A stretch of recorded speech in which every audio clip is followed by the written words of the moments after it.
In Northern Ireland, part of the United Kingdom, the city of Londonderry is divided in two. On one side, Protestants, on the other, Catholics. For centuries, these two communities have been at each other's throats. At the beginning of August each year, in the Catholic district of Bogside, young people pile up pallets of wood that they have collected from all over the city. Here's where I hang about. All year. This tradition dates back to 1969. It commemorates the violent riots between Catholics, Protestants and the police. They are, they're wankers. They are, they're bastards, but they are. They're cunts. After several days, the construction is finally up. A huge pyre, over 50 meters high. Before setting fire to it, the next day, the young boys hang the flags of their enemies on it. Like this one, which pays tribute to the British Crown. Burn it the 15th of August. You know what I think at? Fuck them. They're the flags of oppression. They stole their land. I think the Ulster flags not speak for themselves. At the end of the day, this is Ireland, and they reckon they live here. They reckon they own here. It's not. It's our land. Also hanging on the construction are the names of police officers who have received death threats. No, I'm here on the Bogside or anywhere free day. And if we do, they will be met with sustained attack. This is Ireland, not England. You know what I mean? They should fuck off back they where they're from. These young Catholics fight for independence. They want Northern Ireland to leave the United Kingdom and reunite with the Republic of Ireland. This is where we're from. This is Catholic. This is a Republic in there. Been through the whole lot, you know what I mean? Harassed daily, getting harassed up here, now RUC, everything.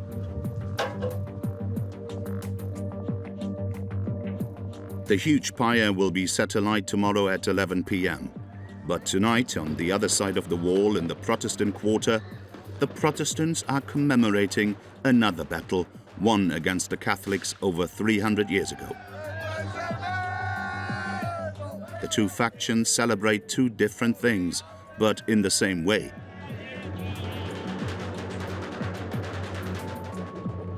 They too have erected a huge pyre ready to be set on fire. At the summit, they burn the flags of Ireland and the Irish independence.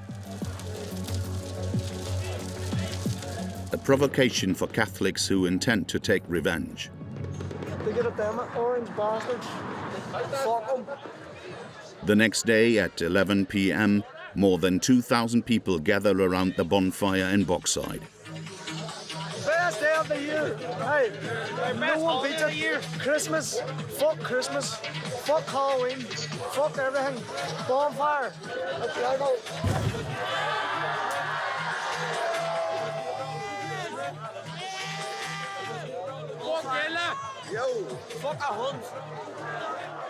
Behind their cries of joy, this ritual is a reminder of the deep-seated hatred between Catholics and Protestants in Northern Ireland that has lasted 800 years.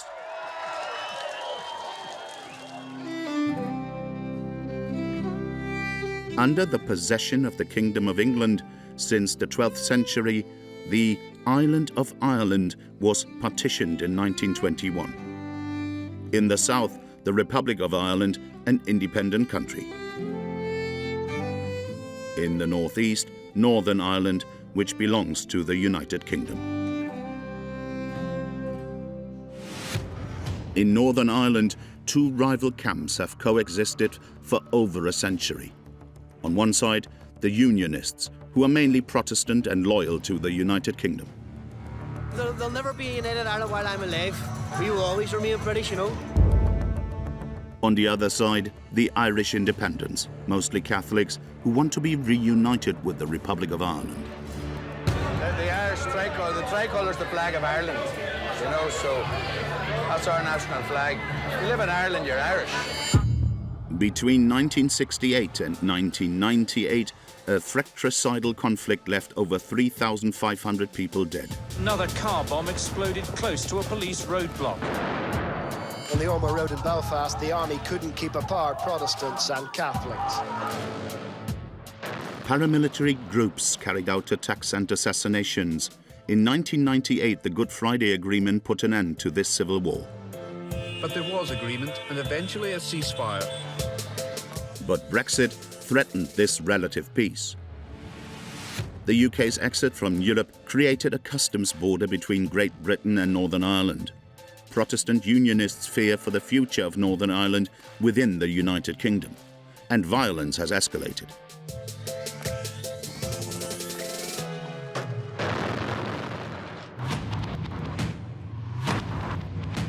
These identity tensions are exacerbated by the former heroes of the Civil War, paramilitary groups. Some are still active. The Irish Republican Army actually decommissioned in like 1994 or... No, they still exist.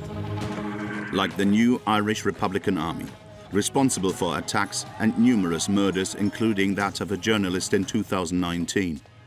But today, under the guise of political demands, most of these paramilitary factions have become criminal organizations.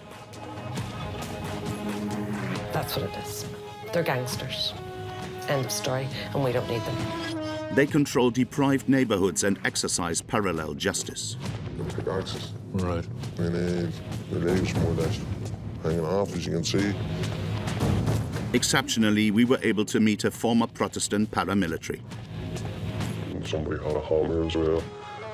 And we put the door, beat him so bad on the legs, the shin came out of his knee. Between crime and identity rivalry, we dive into Northern Ireland, a country where peace seems increasingly fragile.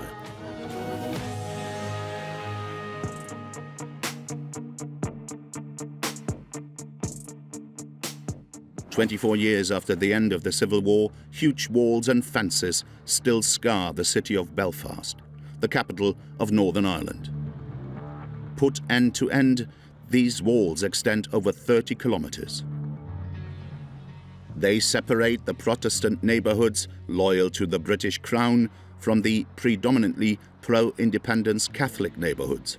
During the day, you can move freely from one neighborhood to another through these gates.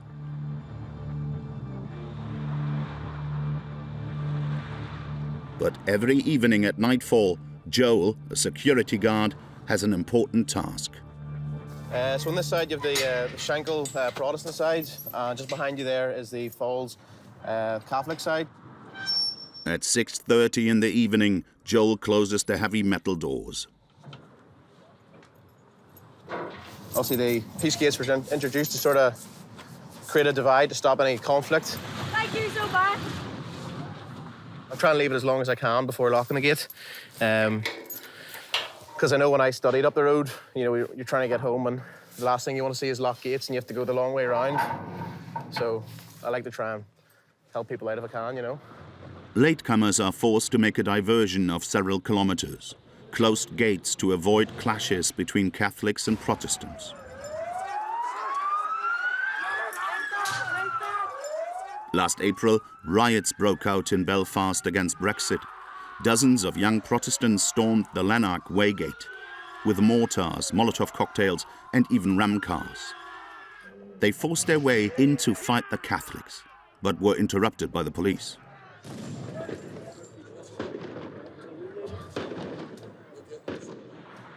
Terry is a Catholic and lives in the Republican neighborhood of Falls Road. He had a front row seat on the night of the riots. There's people that are terrified. There's people that are looking through their windows. I'd never witnessed anything like it. It was awful. It's how they were constantly pulling. And then all of a sudden it became opened. So then there was a few wee scuffles back and forth, tit for tat, pepper bombs from each side, you know, fireworks from each side, stones, bottles, etc. And it was terrifying, so it was. At 47, Terry grew up at the foot of Belfast's highest wall, which stands at 8 meters. Looks like division, you know. I don't like that. I never like the look of them. I think if you want to move on together, try and normalise the place. But after that all happened there in April, no, I was saying hire them 20 foot higher. Like Terry, the people in his neighborhood live in daily fear. To protect themselves from attack, some take drastic measures. In this alleyway, next to the wall. Hiya, Pauline. Doing all right? All the houses are surrounded by a metal cage, like Paulie's. To stop the stones from coming over from the peace line and the petrol bombs and stuff. That's what it's for, just to stop. On the first floor, the view from her grandchildren's room is a fence. But sure, they're young, they don't understand, so they ask questions like why they're there for, but they'll probably still be there when they're here too. So they will, when they're all grown up, they'll probably still be there, because I can't see them coming down like. Paulie's grandchildren will be the third generation to grow up in these cages. So as if you're locked up. Most of the time when the stones come over, it's terrible. So it is. So, but you have to live with it. You don't want this wall to be put down? No. Despite this confinement, like 30% of the residents in these neighbourhoods, Paulie and Terry want the walls to remain up. Want it to stay? Yeah. Sure. Yeah. Because civil war would basically commence, that's why. And everybody would fight each other, that's why they need to stay. In 2013, the Northern Irish government committed to dismantling the walls by 2023. Thanks very much for your time. All right, Pauline. But with 1 year to go, less than a dozen have been destroyed. In Northern Ireland, the Protestant and Catholic communities are at odds with each other in terms of religion, politics, culture and traditions. Even the pubs are wildly different. In this pub in Newry, a small town south of Belfast, Irish and Catholic culture is celebrated. Damien is a folk singer. Come on, Liam. Fancy seeing you here. The best! Here he's a small celebrity. She's another #1 fan. Aren't you? We follow Damien everywhere. Yeah, all the time.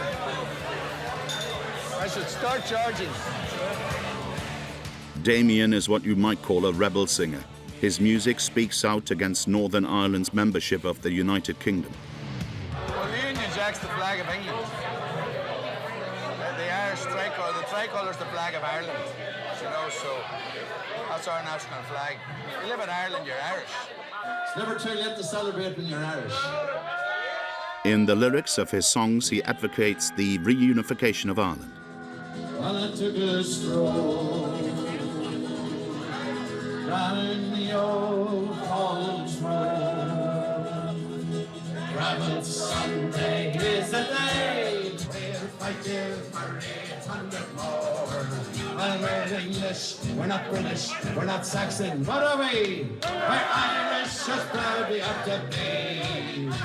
So fuck your Union Jack, we want our country back.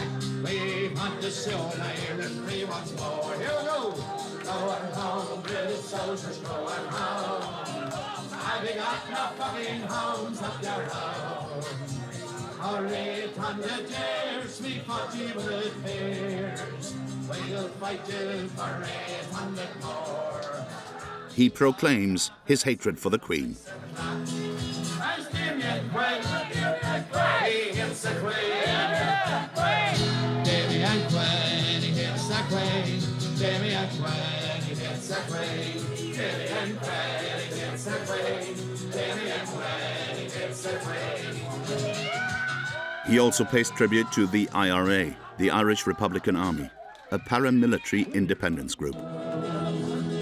Rabbit Sunday is the day when you see Jerry Oak and Damien Quinn sing the songs of the IRA. Damien's songs are banned from playing on the radio, but he has a strong social media following with over 6 million views on his YouTube channel. Wouldn't have been any rebel songs if England hadn't have invaded Ireland. A lot of young ones weren't even born then. They can't really relate to the real heavy bit of the troubles when there was a lot of bombings and shootings as part of the warfare. So, but they still love the rebel songs. We grew up with this music all our lives, and all my family is like real big supporters of like a united Ireland and stuff. While Catholics want Northern Ireland to separate from the UK, Protestant unionists want it to remain the way it is at all costs. In early July, the unionist side was in full swing. They are preparing to celebrate the victory of the Protestant King William of Orange over the Catholic King James II in a 300-year-old battle.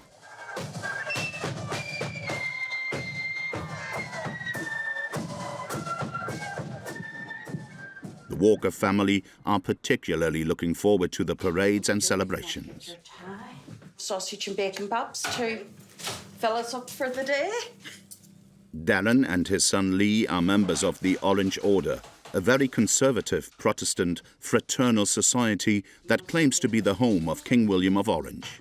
Yeah. I became an Orange man over 30 years ago. I met my wife then, whose father was an Orange man as well. It's one big family and something that people have in common. The Orange Order imposes rigorous rules on its members. It is forbidden to marry a Catholic woman or to enter a church. The aim of the Orange Order is to defend the Protestant identity.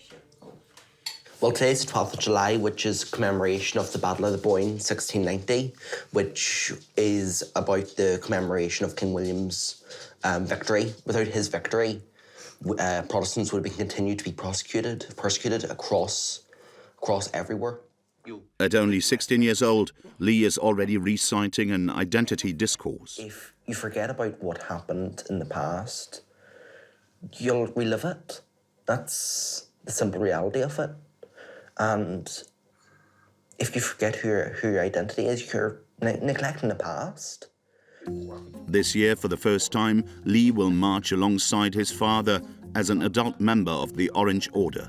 For the occasion, he has been given a collar that he will keep for the rest of his life. It is a symbol that I'm part of the lodge. See. So it is. How does it feel? It's like goosebumps. You know, it really doesn't feel real, you know. He's becoming a man now. He's no longer a child, and now he's a senior member of a lodge. Kind of strange having a big lad walking with me now. As a senior. Be good. Darren and Lee meet with the other members of the Brotherhood in the centre of Rathcoole, one of Belfast's most loyal areas to the British Crown. Sausage, bacon, pops, brown sauce, and loads of beer. No surrender. For his first time, Lee will carry the banner of the lodge. I've been near the front, which is big honour, very big honour for my first time. Like, crown with Bible within the orange, we're taught the two people you give all respect and honour to is God and the Queen. Under the colours of the Protestant King William of Orange and to the rhythm of the brass bands, the parade set off. Hundreds of people came to cheer for the Orangemen. Liz, Lee's mother, is moved by the show. You have to look after him and make sure he's all right. He's still my baby. How to carry the standard, how to lead the lodge. Beyond folklore, these parades serve as a show of strength for the Protestant community. They take place under close police surveillance, as clashes with Catholics regularly occur.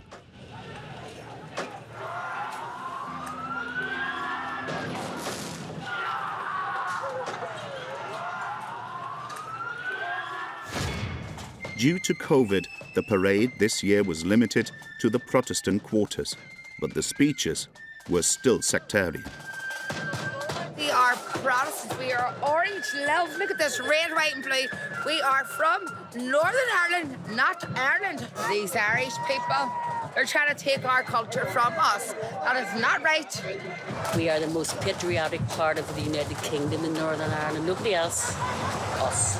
The only way we could have peace here is to put the Irish out. No surrender.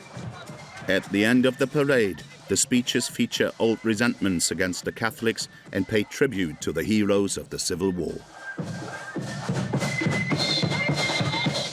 Please remember that we are the same people that stood against terrorists from 1969. Our cry was, is, and always will be, no surrender. Nearly 25 years after the peace accords, some of the paramilitary groups that used to carry out attacks and assassinations are still active. Among them is the new Irish Republican Army, a resurgence of the notorious Irish Republican Army, the IRA. In their fight for independence, they still commit attacks, as in January 2019 in Londonderry Court. This terrorist organization is said to have a political front. The far-left revolutionary party called Surrett, meaning freedom in Irish. Paddy Gallagher is its spokesman. So this is obviously a sign, I would assume, in support of the Irish Republican Army. Through travelling along this road, I've noticed that it's a sign that's appeared in recent days. Can you explain what was the Irish Republican Army? It's kind of difficult. They, okay. Under some laws and legislations here, implemented by the British government, depending on what you say, or you could end up in jail. So it's just so. But because the Irish Republican Army actually decommissioned in like 1994, or no, they still exist. On the walls of the Surrett headquarters, a huge fresco glorifies violence and speaks of an unfinished revolution. Can look quite aggressive to a certain extent. However, that's in reference to the fact that Ireland remains under British occupation, that the revolution will remain unfinished until Britain leave Ireland, until Ireland is no longer occupied by Britain. The party premises resemble a museum dedicated to the armed struggle.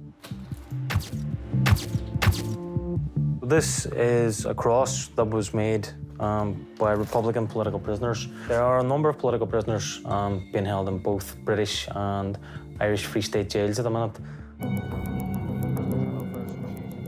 Surrett and the new Irish Republican Army are said to be responsible for the tragic death of Lyra McKee, a 29-year-old Catholic journalist, killed on the 18th of April 2019.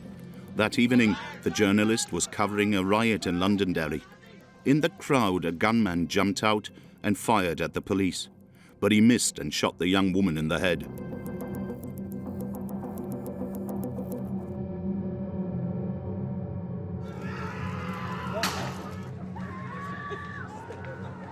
A few days after the tragedy, the new Irish Republican Army acknowledged its responsibility in the Irish news. On Thursday night, following an incursion on the Cregan by heavily armed British Crown forces which provoked rioting, the IRA deployed our volunteers to engage. In the course of attacking the enemy, Lyra McKee was tragically killed while standing beside enemy forces. The IRA offer our full and sincere apologies to the partner, family and friends of Lyra McKee for her death. For almost 3 years, Nicola, the journalist's sister, has been fighting to find out the identity of the murderer. The writing, all the writing that you see in the background, is the advice that she gives to all young people, is that it won't always be like this, it's going to get better. 3 years after the events, no one has been convicted.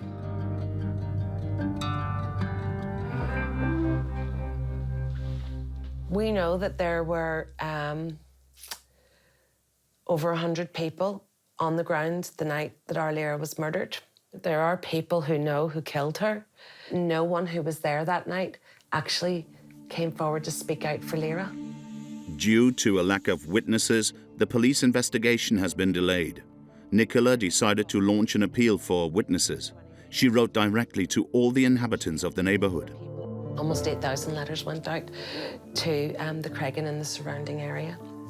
And how many people responded to you? None, not one. An omerta imposed by the new Irish Republican Army that threatens anyone who talks to the police.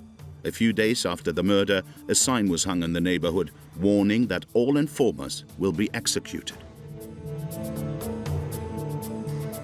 No matter how well rehearsed their verses are, no matter how well rehearsed the old language from the 1970s is that they use, it isn't really their ideology.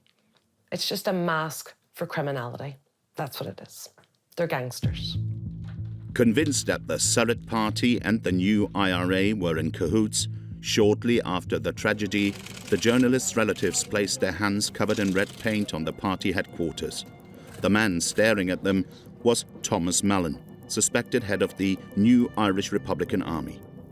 Like 12 other members of his party, Paddy was recently arrested on suspicion of having information about the murderers. Do you understand the fact that maybe the family wants to know who did it?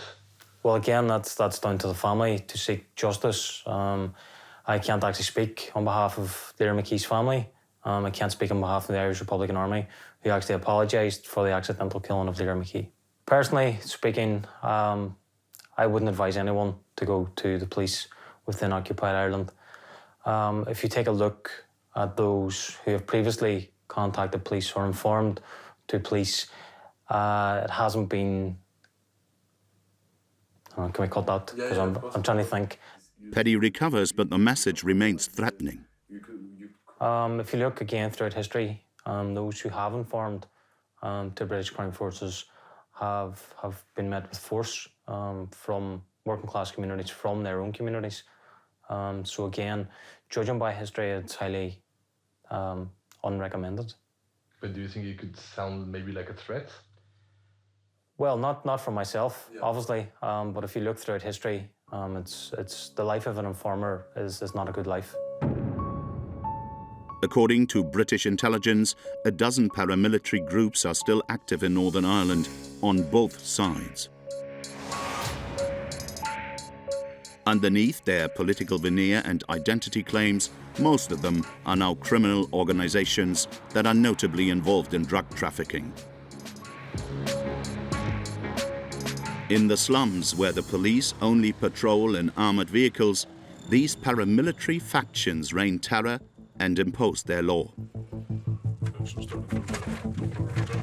We're just going to turn here and come back up that way. Morgan, a 16-year-old teenager, had his life turned upside down a year ago. Probably couldn't get the cars, just the fear.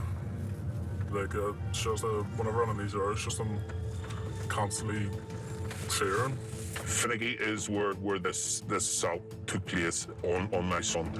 In September 2020, with two friends, this Catholic boy stole a scooter in this Protestant neighbourhood. Unfortunately for them, it belonged to the son of a paramilitary leader. The man tried to beat them up and punish them. He hit the wrong kid because he hit him back, and that's where it went wrong. Since this incident, Morgan has been in danger whenever he passes through the Protestant quarters. My friends used to live in, because of what happened, but we stopped seeing each other, and it's sad.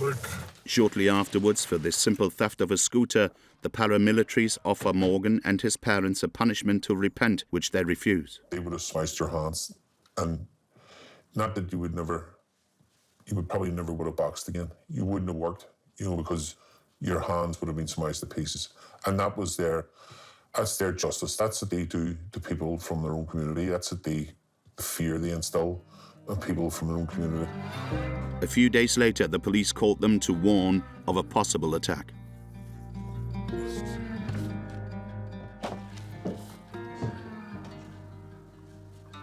This is a threat my son received from the police, telling us that he was under a punishment threat from loyalist paramilitaries. It says that police are in receipt of information that paramilitaries want to carry out some form of punishment attack on my son. In total shock, because I'd never even seen one of these things before. And then they just went. And this is to up your security. And that was basically it. I'm angry that the police haven't done more to stop this. You know, this behaviour has been normalised in this country, you know, where it's just accepted and everybody's supposed to just let it go, you know. Left to their own devices, Morgan's parents spent €700 to equip their house with surveillance cameras. Since then, the family has lived in constant fear and seclusion. Even if our house was attacked, like right now, I wouldn't hold any hope that the police would take it seriously or defend the people who done it. And thank God I don't live here, because I would be terrified. I really would be terrified. Despite the complaint from Morgan's parents, no legal action has been taken.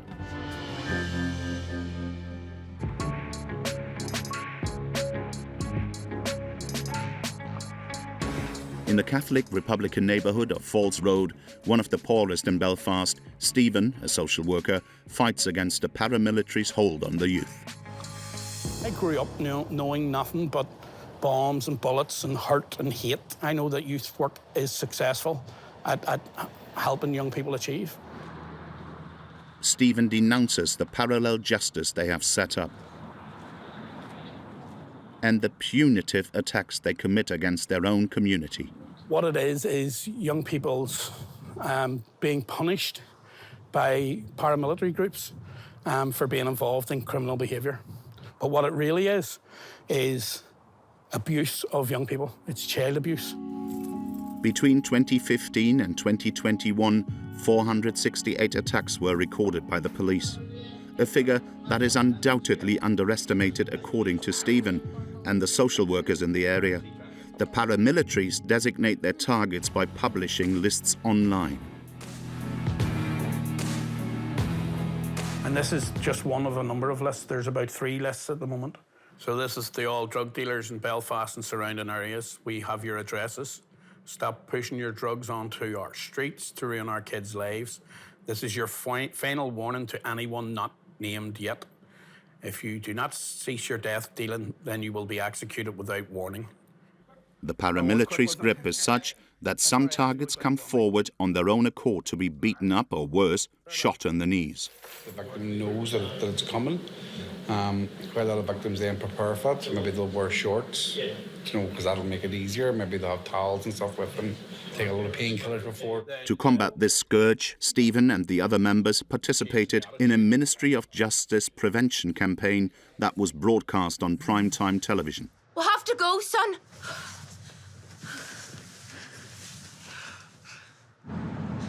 In this video, a mother receives a message ordering her to take her son to a meeting place. I love you.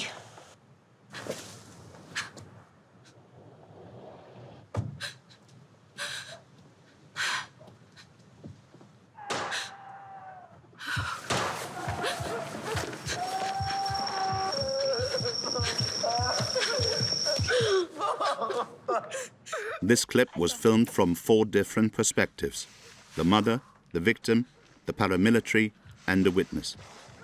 Its slogan, "The paramilitaries don't protect you, they control you."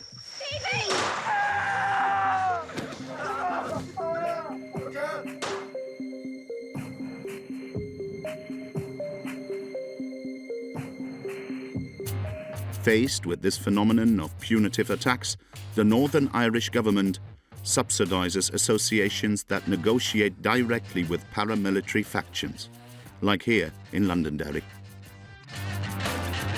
Well, good to see you. Hey, well, take a wee sit down here and. John is a Catholic mediator. Today he's meeting with Kieran, victim of an attack by independence paramilitaries a year ago. He was accused of importing drugs. Well, hopefully we'll get this resolved.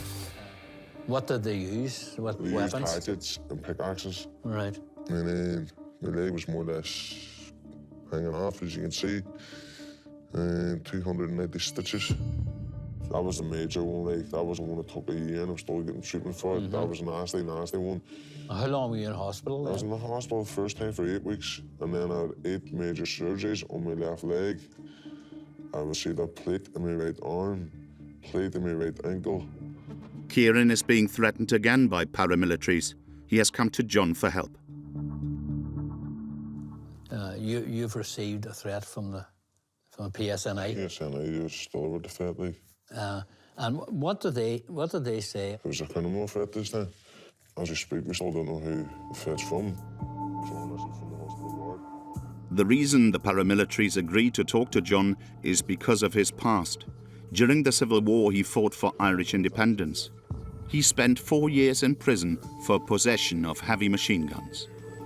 What we try and do is resolve problems within our own community without really involving police and stuff. And we also talk to these people because we believe there's other ways of resolving problems, and we have done over 1,000 cases here. Even though Kieran almost lost the use of his leg, he seems to justify the attacks. It's not normal to start with, but anyway you go, you need a police force. And if a police can't police the local area, someone has to police it. And that's why I understand. What they're telling me, these groups, some of these armed groups, what they're telling me is they're under pressure from people in their area to do something about this antisocial or drug. John condemns the attacks but refuses to denounce those responsible. Because you know these armed groups and you know who is part of it. Yeah. You could maybe go to the police and tell them who they are. Me? I'm an Irish Republican, and I would never do that, not in a million years. And we have this code amongst Republicans. I don't believe in a British state, you know. Only 2% of paramilitary attacks are convicted.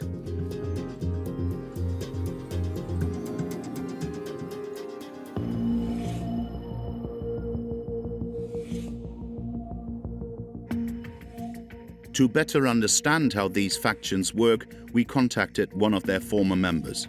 This man had to flee Northern Ireland and is now living in hiding somewhere in the UK. Alex is in his early 20s. He spent 10 years in a Protestant unionist paramilitary faction. He is now under death threat from his former group. Having a social life, really. Didn't want to go outdoors because I didn't want to bump into any of the people that were higher up on me because I was trying to stay away from it. So, yeah, I still look over my shoulder. I still check to see if there's people in cars looking at me. As a teenager, Alex was approached by the Ulster Volunteer Force, a 7,500-strong Protestant and loyalist group. Yeah, they'll target young kids with broken family lives. And one day, one of my family members asked me about joining, and I said yes. I got picked up, brought the location, swapped from one car into another, and brought into another location. And a person came out to get us. We got brought into a room, and there was a pile of masked men with one guy sitting at a table with a Union Jack and a Bible on it. So I had to swear an oath then. It was me and him. He became a henchman for this paramilitary group. You would just get a random phone call for punishment beatings for drug dealing or partying too late. I've also put out foreigners, and then once you start to go up, get a phone call to go and shoot someone in the legs. Belfast is a pretty small place, so most of the time you know the person you're doing it to. And that can be tough. You're beating up your friend from school and he has no idea who you are, you don't want to do it, but you can't say no to these people. There is no saying no to them. One of the abuses he committed particularly continues to haunt him. We went into his house, we were all given thick buttons, and somebody had a hammer as well. And we put the door up the hall, and the guy was in the living room. Whenever he opened up the laptop, it was pretty quick to find it's a child porn. And the guy's screaming at it, you dirty, rotten, paedophile cunt, and just beating on him. And it got to the point where he beat him so bad in the legs that his shin came out of his knee. Believe it or not, whenever we left the house, there was people outside cheering as we dragged the fellow out and left him on the street. Alex decided to testify to expose the hypocrisy of these criminal groups. They police their own communities, they ruin their own communities, they're still drug dealing, they're still bringing teenagers in to do their dirty work. Yeah, they're gangsters that wrap themselves in a flag. They use the Great Britain flag, but the Ireland flag is their cover to show that as if they're still paramilitaries, they're still fighting for Northern Ireland or United Ireland. But they're not, it's just gangsters selling drugs. abuse of kids. With death threats from his former bosses, Alex can never return to Northern Ireland. In Belfast, in the Protestant district of Tigers Bay, one man is fighting to lead Northern Irish youth away from the hate and community divisions. Cooper is a Protestant, a boxing coach. Well, don't drop out left hand, come on back now.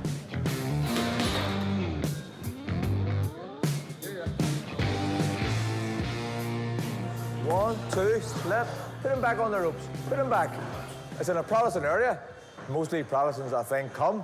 But we don't ask religion. Kids come in the door, we just bring them in. We don't ask what they are, who they are. We invite them in. Everybody's welcome in this club. So when they're here, they can't cause trouble outside. And hopefully when they leave here, they're too tired to get into any trouble. Just go home and go to sleep. Twice a month, Cooper organises boxing matches with a neighbouring club in a Catholic neighbourhood. Cameron, Luke, and Johnny. All right, we're going over to the Star for a sparring session. All right, so you've all your gear. Don't embarrass me when you get over here. Tell me you forgot something because I'll thump a face right off every one of you. We're just walking across from Tigers Bay into New Lodge, Catholic area. Just going to walk across the interface. Going to go over for a bit of sparring. They have a guy over here about 60 odd kilos, okay? Yep. So be sharp, okay? Think smart. Don't jump in. All right, don't jump in. Feet, move, don't jump in. You're not. These teenagers grow up with a ban on entering these areas. They risk being attacked because of their religion. At 15, Jay is here for the first time, even though he only lives a few blocks away. I wouldn't really feel safe, if I'm being honest.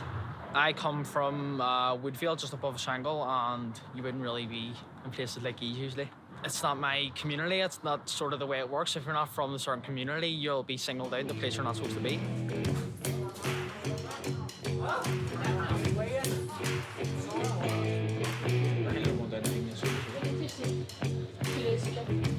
In the changing rooms, the atmosphere is relaxed.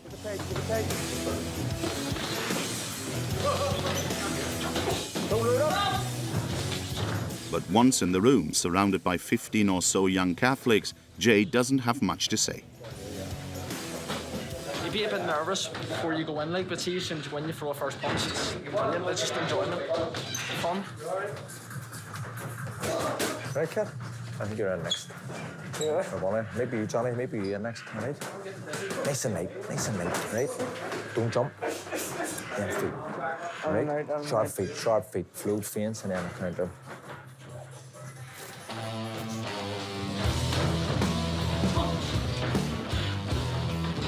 Come on, push forward, Conrad. Come on. Well, if I take the last 10, go. Come on. There you are now, that's good. Well done. What's there, Luca? Right, Johnny? Hopefully it's not mine. We'll have a bit of blood on it, and I don't think I'm bleeding, like, so I've done all right. The blood is Connell's, the young man Jay just fought. No, I'm from KFL, and I'm a Catholic, so I am, and Jay, where I'm from Woodfield, and I'm Protestant. So, two different communities where, if I was there to say, but if we were out in the street there, we probably would have walked past each other and probably said them. So, at what age did you meet the first Protestant boys? Yeah, I was around about 15. I just didn't really know them, but I seen them, and a few people knew them, and then I just talked. But once you get talking to them, then you realise that they're just like anybody else. It wouldn't matter. More interesting than just saying hello, what are you at? Get in, punch a face each other for a couple of minutes. Fighting in the ring instead of on the streets, a lesson Cooper wants to pass on. Thanks to boxing, he's avoided being caught up in the tensions. Let's say the first guy I ever boxed, Catholic, still a friend of mine today, 40 odd years ago. Well, like this today, well, we're just trying to make them be one. They're in boxing each other and fighting each other, and they get out and they're just friends at the end of it, you know. We can't change the world by boxing, but we can certainly try and help. In Belfast, the tension that reigns in the popular and identity-based bastions contrasts with the calm of the city centre. Many Northern Irish people want to turn the page on violence and are resolutely looking to the future. This is the case for John and his family. Liverpool have a game on Sunday, so We've got to get back to that. John started his career as a salesman for Guinness, the infamous Irish beer. For the past year, he has been at the helm of one of Ireland's oldest whisky brands, McConnell Whisky, founded in Belfast in 1776. This businessman has a lot on his mind. Big day today. We're going to the distillery. We're going to see Kieran Deasley, the architect, and then we're going to go over and Roy, myself and Kieran are going to go over to the distillery, the A-wing. See ya! This morning, John drops his son off at St. Malachy's College, one of the oldest Catholic schools in Northern Ireland. John also studied there. Very important school in North Belfast, and, you know, great to have the family tradition of everyone here. You can see it's a beautiful old, like 18th century buildings. Really, you know, really wonderful. No? Okay. All right, Ella, have a good day. Yeah, see you later. Yeah. Good man. Lovely, huh? What a school. He then leaves Belfast and heads south to the Republic of Ireland.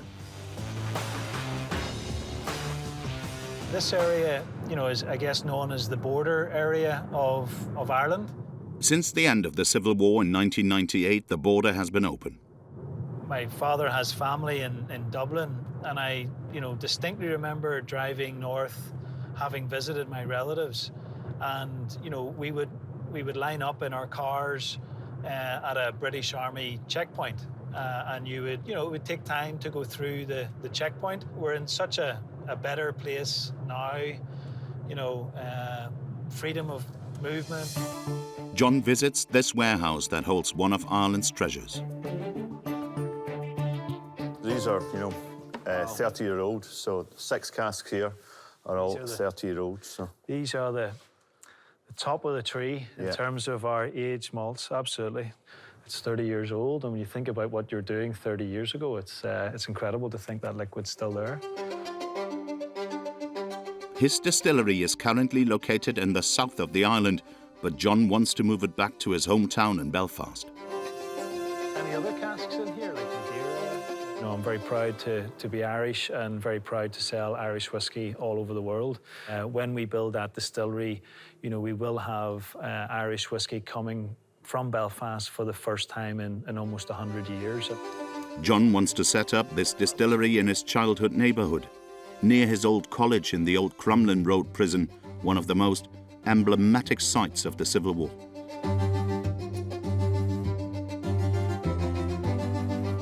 Yes, Coach.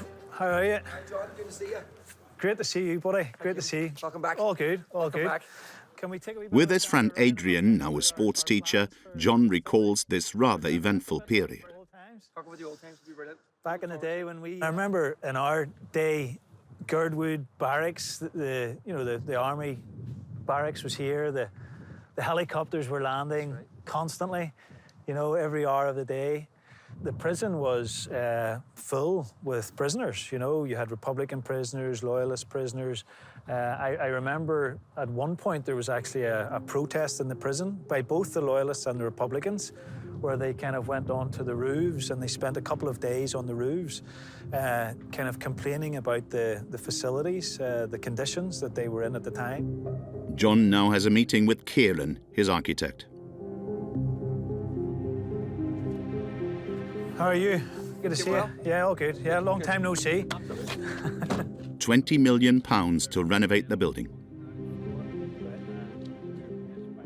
It'll not be easy, but I think we have the vision of the built, completed project. It's absolutely worthwhile. We'll sit in the boardroom and we'll have a glass of McConnell's and celebrate all of the hard work that we've all put into the project. Work will start in a few months and last for over 2 years. The project is ambitious. John hopes to attract more than 120,000 visitors per year. Well, I mean, this building, this part of the city is where I come from, North Belfast. It's got a troubled history, an interesting history, and a really bright future. A new tourist attraction to change the face of this city marked by war, identity division, and where peace remains fragile.